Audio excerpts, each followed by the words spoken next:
നമുക്ക് കുറച്ച് കുഞ്ഞു മത്തീസ് കിട്ടിയിട്ടുണ്ട് കേട്ടോ. അപ്പോൾ നമുക്ക് നല്ല മീൻപുളി വെച്ചാലോ? നമുക്കിത് എങ്ങനെ ഉണ്ടാക്കാൻ നോക്കാം അല്ലേ? ഒരു സവാളയും ഒരു തക്കാളിയും 2 പച്ചമുളക് എടുത്ത് നന്നായിട്ട് വഴറ്റി കൊടുക്കാം കേട്ടോ. കുറച്ച് പുളി ഞാനിവിടെ കുതിരാൻ വെച്ചിട്ടുണ്ട് കേട്ടോ. അത് കുറച്ച് സമയത്തിന് ശേഷം നന്നായിട്ട് പിഴിഞ്ഞെടുക്കുക. പിന്നെ അതിലേക്ക് കുറച്ച് മഞ്ഞപ്പൊടിയും കുറച്ച് മുളക് പൊടിയും ഞാൻ കുറച്ച് കാശ്മീരി ചില്ലി പൗഡറും കൂടി ഞാൻ ചേർത്ത് കൊടുത്തിട്ടുണ്ട് കേട്ടോ. കുറച്ച് കളർ കിട്ടാൻ വേണ്ടിയിട്ടാണ്, നല്ല റെഡ് കളറാകാൻ വേണ്ടിയിട്ടാണ്. എന്നിട്ട് നന്നായിട്ടത് മിക്സ് ചെയ്ത് കൊടുക്കുക. കുറച്ച് കല്ലുപ്പാണ് കേട്ടോ ഇവിടെ ചേർത്തേക്കണത്. പൊടിയുപ്പായാലും കുഴപ്പമില്ല, നമ്മളിവിടെ കല്ലുപ്പാണ് കേട്ടോ യൂസ് ചെയ്യാം.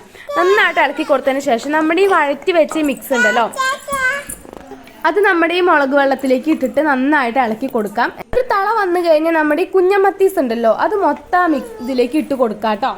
ഇട്ട് കൊടുത്തതിന് ശേഷം അത് മെയിൻ ഒന്ന് വെന്ത് വരട്ടെ, അതുവരെ നമുക്കൊന്ന് വെയിറ്റ് ചെയ്യാം. അപ്പോൾ നമ്മുടെ ആ കിടിലൻ മീൻപുള്ളി ഇവിടെ റെഡി ആയിട്ടുണ്ട് കേട്ടോ. അപ്പോൾ ഞാനത് ചോറും കൂട്ടി കഴിക്കട്ടെ. ഈ റെസിപ്പി എല്ലാവരും ഒന്ന് ട്രൈ ചെയ്ത് നോക്കണം കേട്ടോ. അപ്പോൾ വീഡിയോ ഇഷ്ടപ്പെട്ടാൽ സബ്സ്ക്രൈബ് ചെയ്യണേ. ടാറ്റാ.